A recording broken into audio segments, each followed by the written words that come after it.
Bwana, baada ya kukaa muda mrefu hatujaachia kazi mtandaoni au haijatoka sinema zetu, yes, au haijatoka DSTV, yeah, lakini leo wewe tunawaambia tuna kazi yetu mpya inaitwa Kifo cha Dhambi.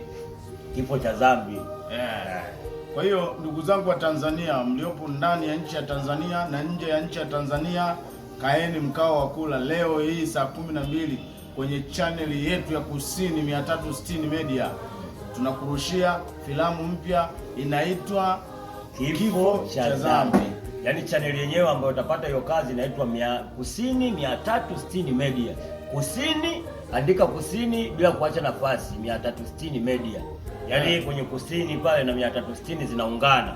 Sawa. Unaipata hiyo chaneli, usisahau kubonyeza maandishi mekundu yale ili kupata updates ambazo zinakuja kila wakati. Ikumbuke kwamba hiyo ni movie, sio tamthilia. Hiyo ni filamu iliyoisha mwanzo mwisho, na baada ya hapo tutaanza kurusha tamthilia zetu za siku zote, sio? Kwa hiyo wewe kaa mkao wa kula.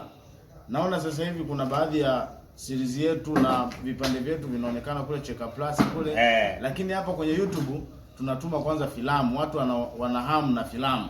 Kwa hiyo Mtanzania yeyote, marafiki zetu, ingieni kule YouTube. Sawa sawa. Andika Kifo cha Dhambi.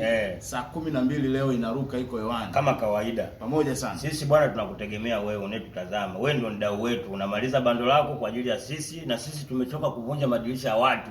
Yeah. Wizi uchelewe kufariki. Yeah. Kwa tunakutegemeeni 360 Media ndio habari ya sasa kwa Kusini. Pamoja sana.